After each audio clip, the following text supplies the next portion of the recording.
So what was the, if you know this, what was the sort of last last big silent film sort of that before the studios completely canned? And I know we have more modern films like The Artist and so forth.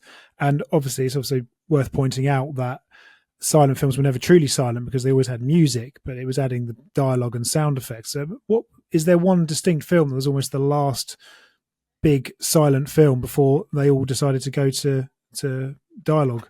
Not really. You're exactly right. Silent movies were silent because there was always music, but the music was played live in the theater where the movie was being shown. It was not. There was no such thing as a soundtrack, and that it was really not gradual, but it took a few years for the transition to take place. As I mentioned, there were shorts that were made with synchronized sound in the middle of the 1920s, sometimes called soundies.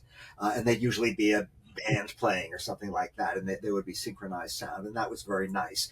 So that was really before any silent feature was made. And then The Jazz Singer was a part talkie, and then other part talkies were made. Then the idea came along almost immediately of making a silent movie, which everybody understood and everybody knew how it worked, but just having a music track.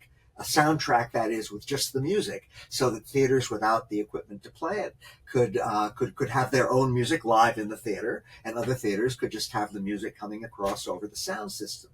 So it was, it's this series of steps that took place. The last real big major silent film, it's very hard to say what it was. Maybe Chaplin's City Lights in 1931. Which had a music track and some sound effects.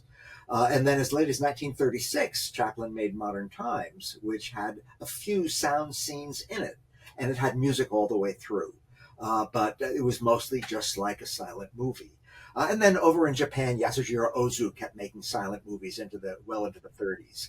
But these were rare exceptions, and the only reason that people like Charles Chaplin and Yasujiro Ozu could get away with it is that they were so phenomenally popular that audiences would come to see anything they made. But by the time you get into the later part of the 1930s, even they have switched over to sound movies. So it was a transition. It was not some sudden moment.